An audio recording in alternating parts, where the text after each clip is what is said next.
Hi, everybody. I am Brandon Sewell. I am the owner of Seal Pro Painting located in Central Florida. I am also the host of the Off the Ladder podcast. We exist to help home service business owners learn so that they can lead well and ultimately live life off of the ladder. Today's guest is Rosie, and she is the owner of Hocus Pocus Cleaning. Rosie, welcome to the show. Thank you. Awesome. Can you tell the listeners just a little bit about your business, your background, how you got started, and all that? Sure. So I own Hocus Pocus Cleaning. We are based in the Lehigh Valley, halfway between Philadelphia and New York, up in Pennsylvania. We were established in 2016. I was a returning adult student, so I was going back to college with a then 2-year-old. So I needed a job that would provide me flexibility to not only go to school during the daytime and in the evenings, but also be a mom. So we created Hocus Pocus Cleaning to align with that type of schedule. Plan was to finish. I wasn't gonna keep it open after I finished grad school in 2020, but we all know that in 2020 the whole world shut down and everyone needed cleaning services at that point. So it got to a point where we were up, I think, like 800% in a year or something like that. And there was people telling me, you'd be really, really foolish to walk away from this. So here we are now, and we employ 23 people total. We service almost 300 client homes on a recurring basis. We provide residential and commercial services, so not just office space, but also in the home space. And yeah, we're an all-women team, and I'm out of the day-to-day for the most part, which is difficult but fun. That is pretty impressive, I have to say. So, just in a few short years, went from getting started up and, now having quite a amazing company to be proud of. So, share with me this. 2020 comes. Was there a change to the services that you guys were offering? I know like a big thing in the painting world was like people wanting to get sanitation services. So there were like these sprayers that you could like go in and you could, spray and sanitize like a commercial space or whatever residential space. Did you guys get into any of that, or was it mostly just like going in and cleaning and sanitizing? Well, interestingly enough, I think Pennsylvania was kind of on the more reserved side with allowing businesses to continue operations during that time. So we actually got denied despite being sanitation and disinfecting from March to June. So we weren't open Okay. for 3 months that year. But once we did reopen, we bought the COVID sprayers, and we had the machines that you could like hit services with, remote controls, light fixtures, stuff like that. So Mhm. Wow. So I think home services space in general saw a really big uptick in business through 2020. And I mean, I know we did. Most of the people that I talk about grew exponentially during COVID. And I think it was just the nature of like everybody's home. Everybody's like seeing all these projects that have to get done, just more aware. And yeah, it was a boom. I know a lot of people say if you didn't make money or you didn't grow during COVID, then you probably shouldn't be a business owner. Like I've heard people say that. So, but that's really cool. So 2020 changed everything. I'm assuming. Did you end up finishing school? I did. I'm a Okay, part-time so mental health therapist. But okay, yeah, that's awesome. Well, one of the things that obviously we talk about all the time, and even Jobber, because I know before the show we talked to your Jobber user, so you've probably heard of their blue collar trades report, and just how they talk about how there's such a deficit of like people who are willing to go into the trades or like home service businesses, and they don't think that there's any other option but to go to school or to go to college. And I think it's really cool that you had this opportunity to become a business owner, and the opportunities that it's probably opened up for you and created. So that's really interesting. Um, so talk me through like your growth process and like what it looked like. Obviously, we're all about trying to help home service business owners get out of the field, off the ladder, whatever. There's so many different terms for it, off the truck. Um, but really teach them like the things that you have to do in order to make that happen. And there's so many things that we could talk about. But talk about your experience in that. How did you go from being out there, I'm assuming doing the cleaning yourself, to getting to a point where you have 23 employees and not having to be in the field as much? It's a loaded question. But yeah, I think at one point back in like 2021, just to kind of put it in perspective, when COVID shut us down, March of 2020, we had like 15 total recurring houses. By the end of that summer, we had like 60. By the following year, we had over 100. So there was just like this very rapid growth. And with that rapid growth, I was like burnout. Like Christmas vacation came Oh, that okay. year and I didn't get off the couch. Like I couldn't get off the couch because I was the marketing team, I was the office person, I was still in the field cleaning all the time. I was wearing all these hats. And with wearing all those hats and all of that quick growth, I was exhausted. So I think acknowledging early on that you can't do it all yourself is probably putting your pride to the side and, just you can't do it all yourself. So Yeah. having the right people in the right seats to be able to help drive the business forward, I think is extremely important. I think that 2022, I realized that my background in mental health and psychology isn't business associated, right? So I ended up joining a mastermind group. And that's like something that, helps with like support, kind of feels like you have like your own like board of directors built in there. You have a coach that kind of, you know, I think that she has all the answers. She won't tell you that. Um, but that really also helped me learn how to like read my numbers, analyze the numbers, look at the data. What's missing here and why is this number this? Or, this is too much here. So, maybe we have to do something over here. So that was probably the biggest game changer, outside of like, hiring and outsourcing marketing to a marketing company, hiring a bookkeeper, because as much as I want to pretend that I know about QuickBooks, I really don't know anything about QuickBooks. You know what I mean? So realizing and swallowing my pride and, putting people in the right places for the right things, I think was probably the biggest shift in the growth that we've had.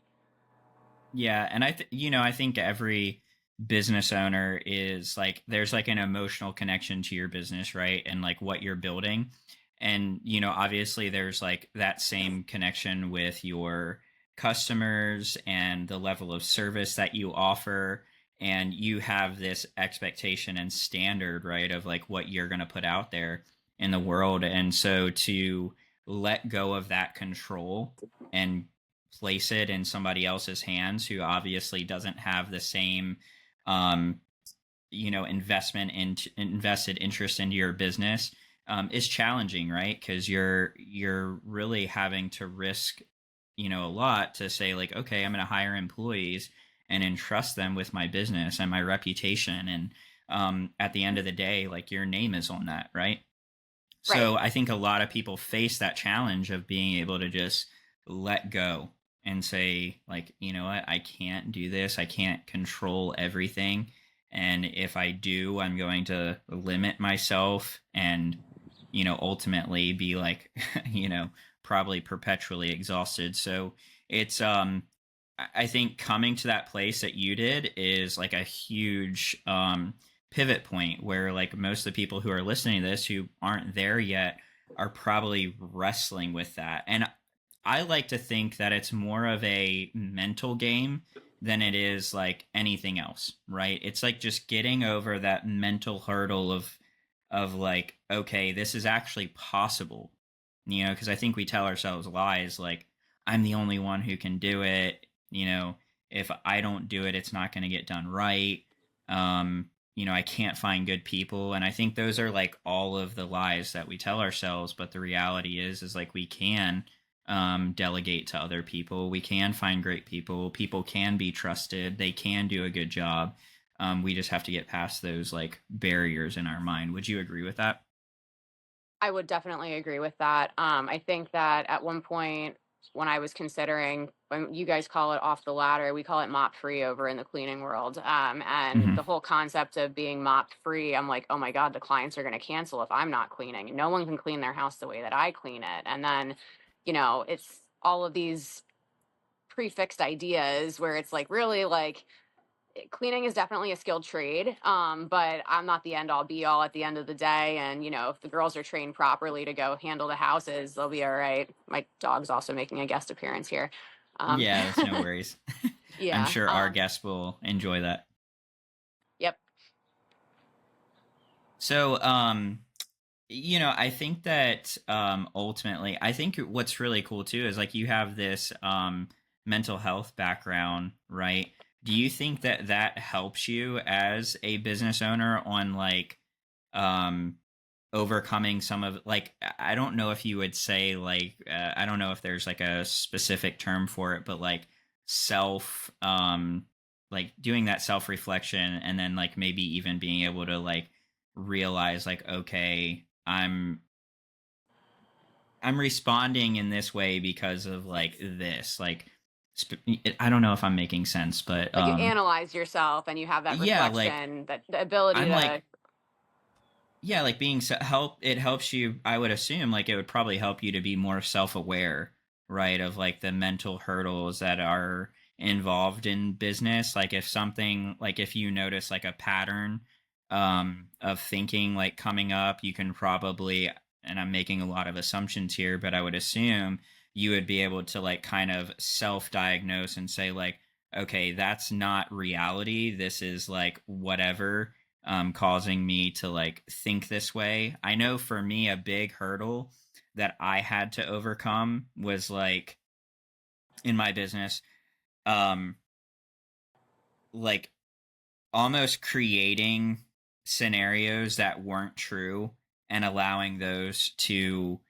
just get me super anxious and panic. And then the reality was like nowhere near As what bad as I you think was. it is. Yeah, like for example, I'd like be like super stressed out because just to give an example, you have all of these employees, you have all of these projects that are going on, you have payroll, and it's like okay, today I've got us, for us it might be on a little bit of an extreme because we um, have to pay for expensive material, but let's say there's like $4,000 going out, to pay for material. Plus I have like gas and insurance and all this stuff. So like there's just all this money going out, and then I have payroll to make this week, and you're just before payroll ever gets there. I'm like sometimes I'll like be telling myself I'm not gonna make payroll. It's gonna be where like all my everything's gonna fall apart, They're gonna quit. and then I sell like 4 jobs in one day or something, and it's like why was I even worried?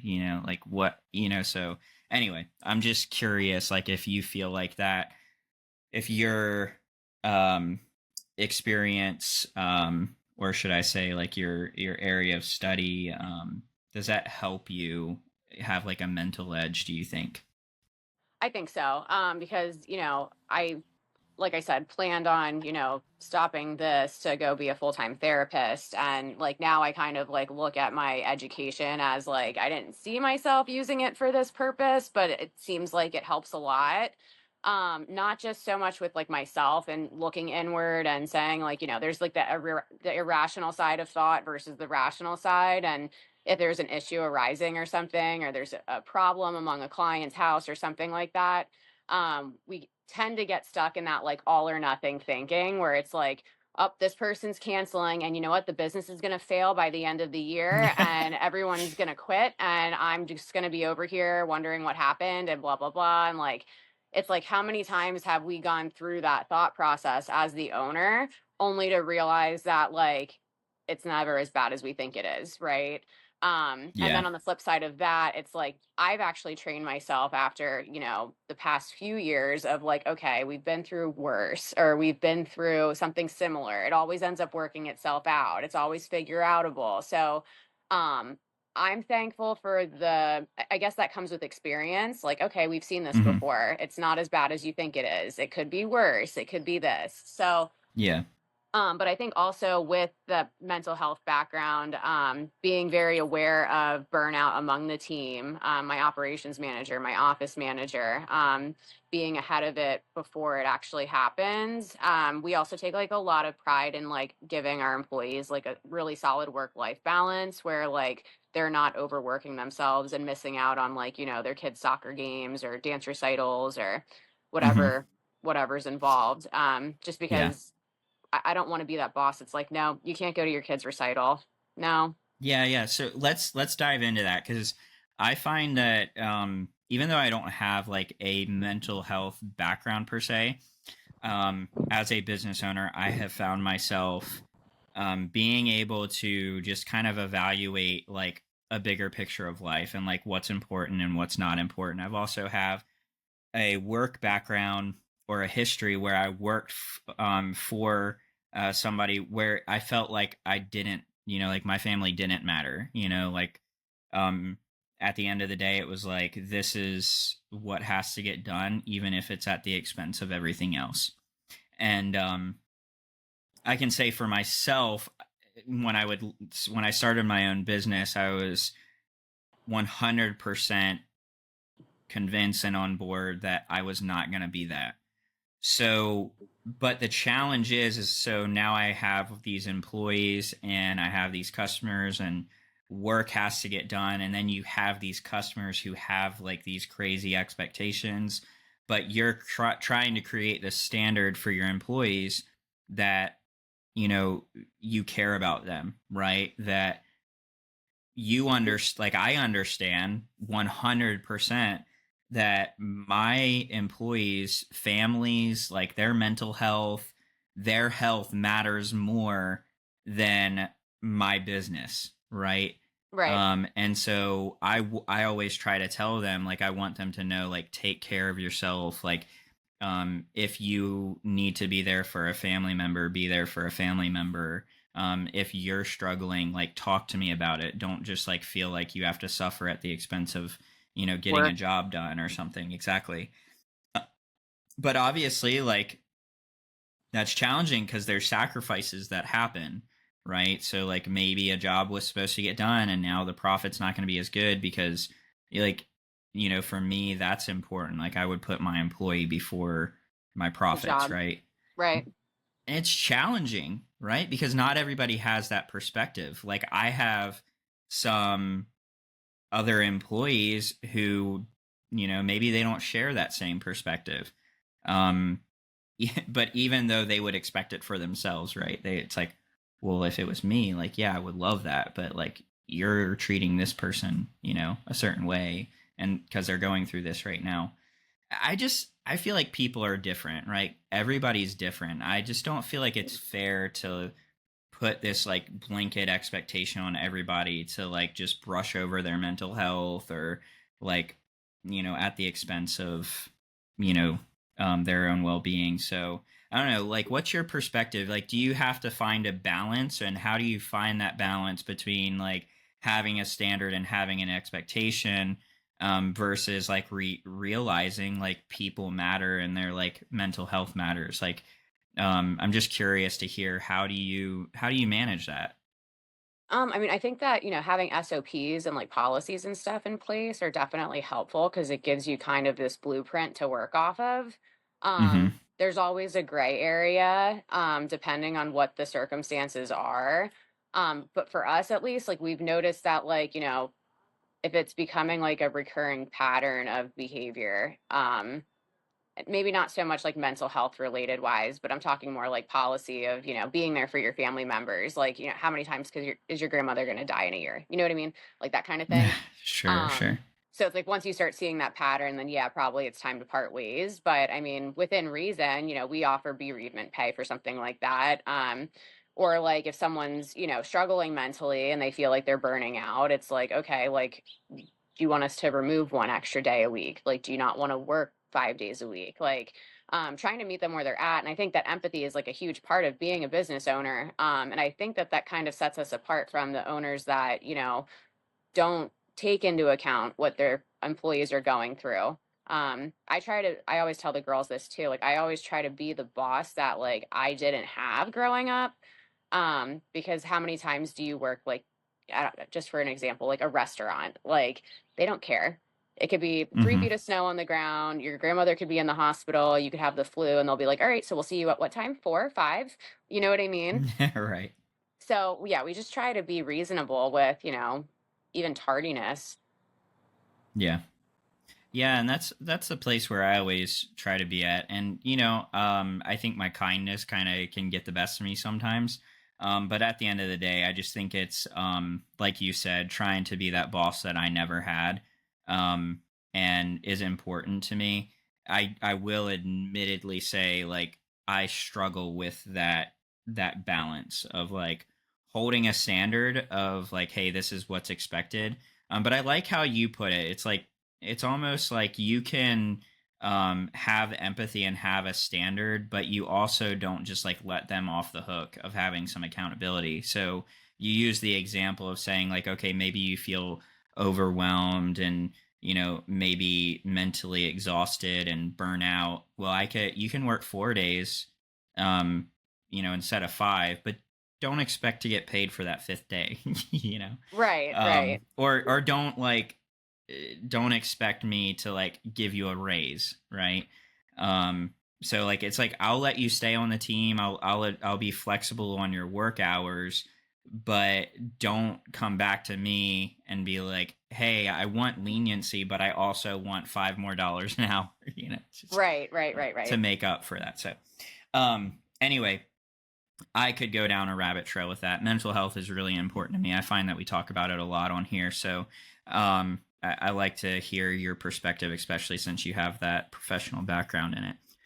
Let's kind of rewind a little bit. So marketing, your business blows up, and you said you grew, exponentially in 2020. What do you attribute that to? What kind of things were you doing to bring on more business? Was it a lot of like word of mouth and referrals, or were you guys doing other things? Can you give any insight there? I mean, I think that COVID and when we blew up, like it was kind of like a perfect storm kind of thing. We, were listed on Google My Business. Our branding strong, our like logo, and like, it speaks to two different generations of people, like Hocus Pocus, like the 90s Disney movie with the witches, but then like the logo kind of falls in line with like Bewitched from like the 60s. So um you get like, the boomers in one hand, but then you have like millennials, Gen Z in another hand, just based off of the Mm-hmm. branding. But during that time, we had already been putting a huge focus on our Google reviews. So we had like a lot of organic SEO when people were looking during like the, housing boom. There was a lot of people moving here from New York City because no one was working in the offices anymore up there. So when they were Google searching for cleaning companies, ours was popping up first with like no paid advertising or anything. So we got really lucky in that regard. But then we also kind of do like a referral program where, like someone refers somebody, they both get a pretty nice discount on a cleaning service for referring the person. But yes, I guess it was like, word of mouth being one, strong branding being another, and then like that organic SEO being the last. Yeah. To me, I like when I think I'm like, some of this stuff is just like a no brainer, but I guess for some people it's, a little bit harder to grasp. But Google, like, I can't tell you how many episodes we talk about how important Google is, like, and just getting consistent reviews. And like we use, so I'm going to talk about two things. We use CallRail, which is like um, oh my goodness, my brain just like blanked. Call tracking. Um, Okay. so it's a call tracking software. So essentially, we can go in and we can create phone numbers for like every different campaign that we use in our business, whether that's our GMB, Google LSA, um, Facebook ads, printed media, whether that's like flyers, brochures, business cards, yard signs. our shirts, everything has a separate phone number. And then what CallRail does is like when somebody calls that phone number, then inside of CallRail we can look and we can see like what percentage of our calls came from which marketing campaigns. Um, the overwhelming majority of our calls come from our GMB. And Mm-hmm. that's, even with doing Facebook ads and Instagram ads and, doing Google LSA, like most of the business comes from our GMB. So what is that attributed to? It's like having a really strong GMB that's constantly updated and you're always getting reviews. And like, I don't think that can be, stated enough. Like if you're trying to get out of the field, like obviously you got to bring in enough work and have enough demand to keep teams busy. But one way to do that is obviously through your GMB.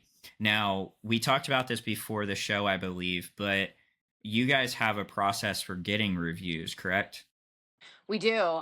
We use NiceJob on one hand. I think Jobber also offered this thing where it automatically sends out a text asking for a review. We Mm-hmm. also have a bonus structure for the team every time that they get a five-star Google review mentioning their name. They get like a bonus in their paycheck. So across the board, we're just pushing them reviews all the time. I mean, we're coming up on 300 at this point, so Nice. it's all working. Yeah, yeah. Yeah, that's great. Yeah, we do the same thing. So I have to shamelessly plug Nice Job because I am a brand partner with them. Nice Job, we use it. And I don't know if you're aware of this, but you can integrate it with Jobber. Hmm. Yeah, so like as soon we have it set up where as soon as the customer gets invoiced, a review request goes out to get a review. So, job's completed, customer automatically gets that review request.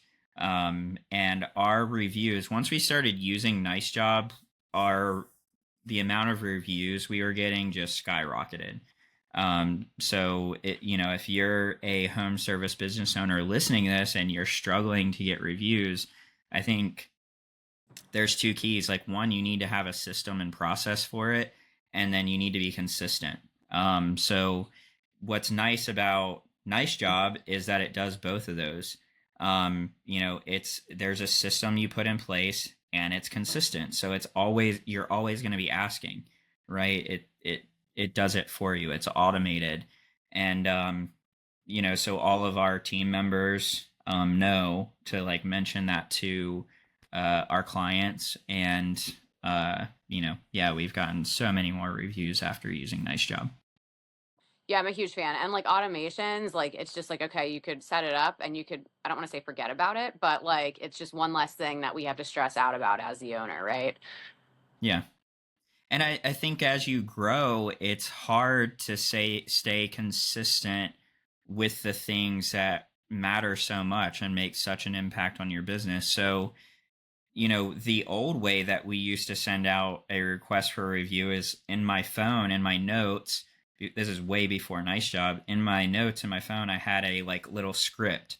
And so I would copy and paste that script with like a link to our Google page, and I'd send that out to my customers by email and text. And then I'd ask them for reviews and thank you cards and all of this stuff. And, that takes time. Now, when you're smaller and you have that time, that works, I guess. But as I you guess. grow and it's not efficient, that's for sure. No. Um, but as you grow, your time is so valuable and you need to be able to take the time to focus on, things that are going to, help you grow and maintain the business. So, something like Nice Job with an automation taking care of that for you, it just eliminates another thing, on your to-do list. That's why I love it so much. And any type of automation at that, anything that can automate a task that I was doing before is huge. And that Jobber, I don't know what plan you guys use on Jobber, but for me, we've been on the grow plan for almost the whole time we've been using Jobber, and we use every single automation that is available, right? So um, I think it creates a better experience for your customers, but it also creates a better experience, for your team. when you're organized and like you're able to eliminate things that they might have to do. I think that's huge.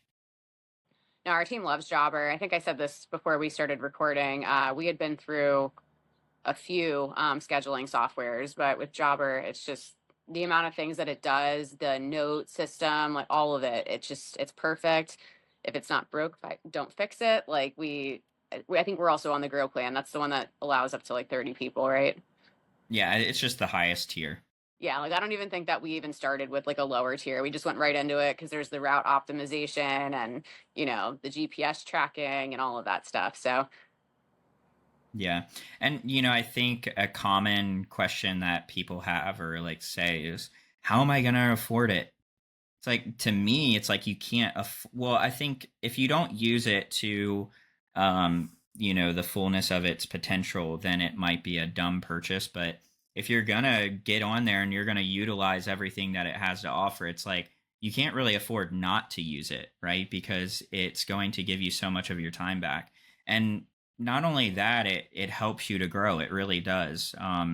There's so many different things that you can set up. I mean, from putting on optional add-ons onto jobs to increase your revenue to the now you have like the marketing campaigns you can do. We've ran some marketing campaigns like through the email campaigns recently, and it actually tells you. I'm not sure if you've done this yet, but it tells you how much revenue came from that campaign. nice. No, I haven't used So that actually. yeah, it's pretty incredible. So like we've ran some email campaigns through there. I think like four to be exact. And like, the first one we did, I think we ended up generating like 23,000 in additional business. The second one we ran, we generated like 53,000 in additional business. And then we ran another one, and I want to say it was like around 20 something again. And then we ran another one, it was like additional 8 grand. But to be able to see that and see like, wow, this email campaign generated this revenue. It's like it's amazing. So there's just a lot that Jobber has to offer to help you grow your business and run efficiently. So another question that I have for you, obviously growing a team, like you have 23 members.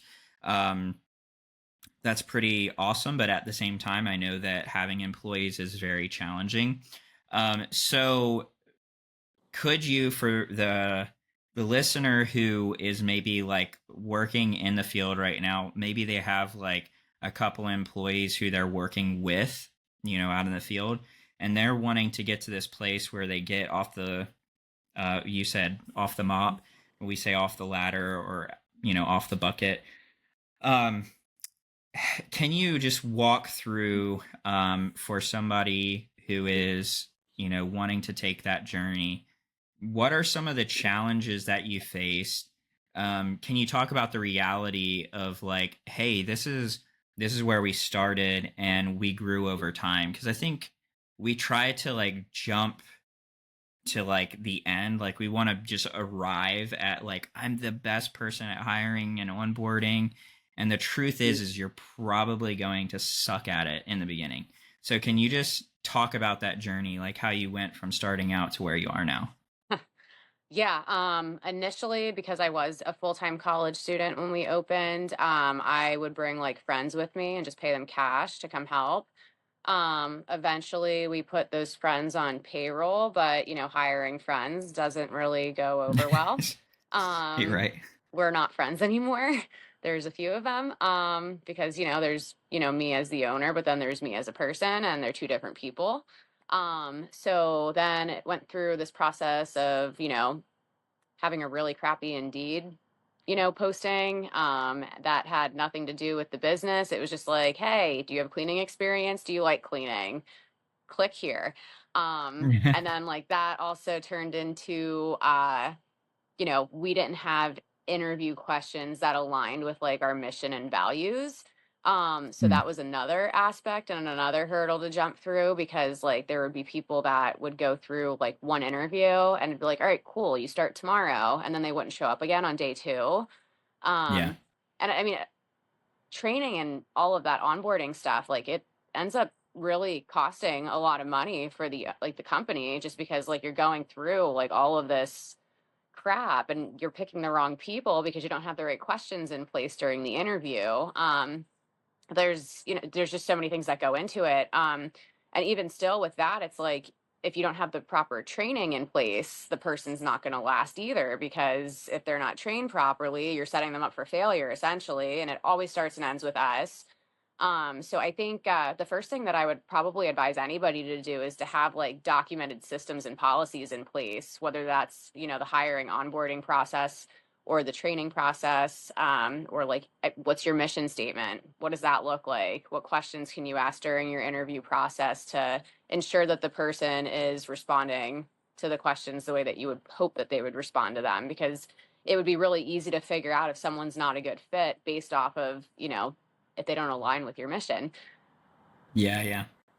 Exactly. And it took me a couple years to get kind of like that information that you're talking about right now, but those are some of the most valuable things that you can do. So just to reiterate, like have a mission, have your values planned out. So like, somebody who's interested in your company can, kind of for themselves vet your company and see like, oh, are they the right fit? But then also, what you're looking for. You're gonna and then structure your, your job listings around your mission and values, and then secondly, your interviews. Like so, one of the greatest things that I started doing was having a set. I have these set questions that I ask every single person. And the whole purpose is to find out, do they fit our culture? Do they fit our mission and values?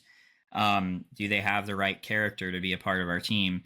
And so, like, if you don't have those interview questions documented and if you don't use them consistently, you're not going to get the same results. If you just kind of wing an interview and you have somebody come in and sit down and you're like, what do I ask this person? Or you just like have a conversation that's aimless, then you're not going to get the same results. And then, I love that you mentioned having like your policies, for your company. So we have a employee policy manual that we go through with everybody who's going to come onto the team. And what I would say too is you can hire a fractional, like HR person to do some of that stuff for you, like to create a operations manual or employee policy manual to help with your onboarding process and hiring and all of that. So good stuff. Having a system and a process for it is huge.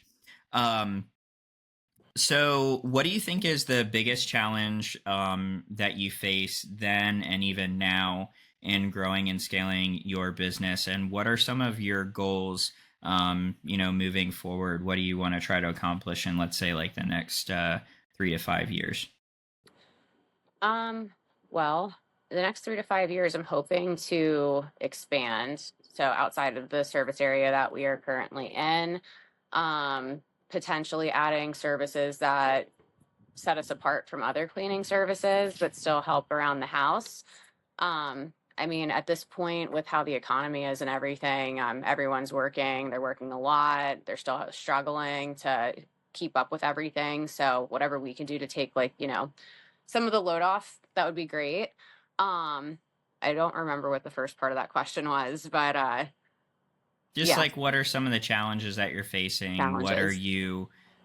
What do you think is like the next thing to overcome, and where do you want to go? Because I know like as you grow, it's obviously a challenge. Like, like for us, we've grown. We now have 3 crews, and like for me, my next big thing that I want to accomplish for my business is not a rebrand, but taking our brand and like enhancing it, wrapping all of our vehicles, growing our fleet, really focusing on strengthening our branding, like making sure like I know it's these might sound like small or silly things, but like everyone having the same uniform like every single day, strict about that, like not deviating from that. Everybody, like everything is on brand, and so that's going to be my next big focus. But I know that looks different for everybody, so just curious to see what you think is your next um, ceiling that you have to bust through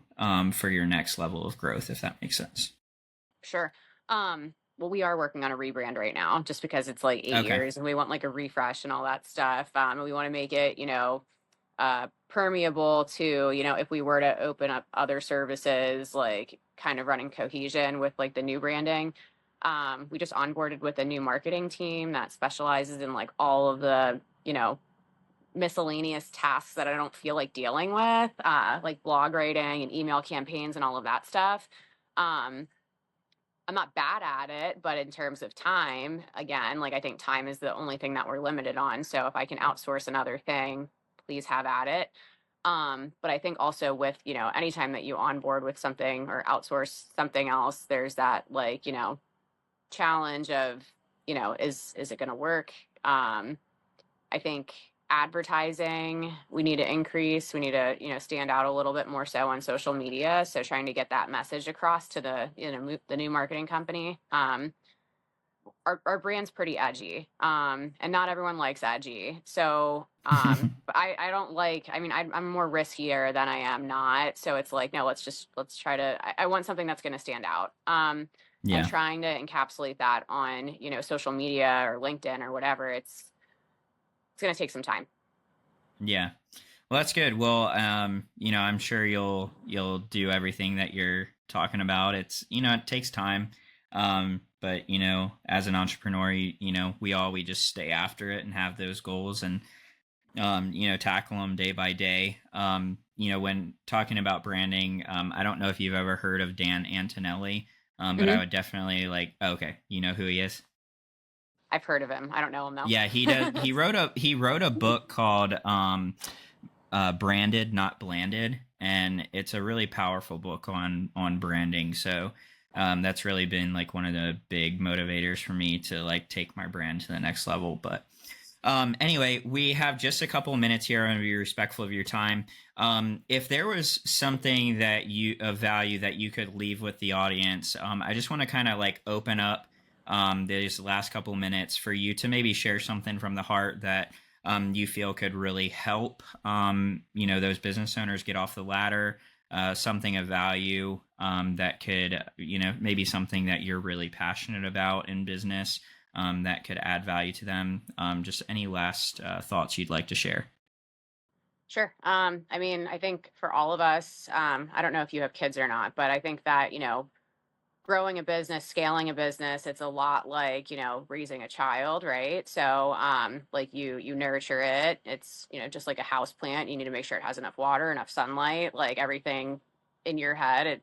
That's you put all of your energy into it. And you know, once you're stuck in like the hustle and bustle of that day-to-day stuff, you more or less created the business to have that time freedom and that sense of control over your time. So I think that one thing that I'd probably leave everyone with is like putting your pride to the side and learning how to delegate all of the stuff that we kind of talked about here today, because delegating has allowed me to free up a lot of my time. I'm not in the day to day anymore. But then also with the delegating, there's the automation piece of it too. So between all of that, time's the only thing that we're limited on, and you never know. So Yeah. One of my favorite leaders, his name's Craig Rochelle, and one of the things that I've learned from him is that one of the best ways to delegate is to delegate authority and not tasks. And what he makes a point on is that when you delegate tasks, you just create followers who depend on you to like make decisions for them, and you're not really freeing yourself up. Because ultimately those people are still depending on you to like make decisions for them and all of that. Whereas if you delegate authority, then you're putting your trust in this person, and you're saying, "Hey, I trust you based on our mission, our values, how you're training, that you have everything that you need to make the right decision in the moment, in the best interest of the business, the customers, yourself. You have that ability, and so it's like entrusting that authority, and that creates leaders, not followers, because then they lead in your absence, not depend on you. So, um, just as you're looking to grow your team, if you want to have employees, if you want to get off the ladder, off the mop, all those different terms, you've got to trust other people and delegate authority, not tasks. Thank you so much for listening to this episode of the Off the Ladder podcast. If you're listening on YouTube, please like, comment, subscribe, turn on the notifications, share this episode with somebody else. If you're listening on any of the major podcast platforms from Apple to Spotify, and the list goes on, please rate and review the podcast and share your feedback so others can hear about it. And lastly, if you have any need for any of the resources that we've talked about in this show, whether it's Jobber, NiceJob, CallRail, I have links in the show notes. I'll also have a way for you to contact Rosie if you would like to. And thank you so much for listening to the Off the Ladder podcast. We'll see you next time.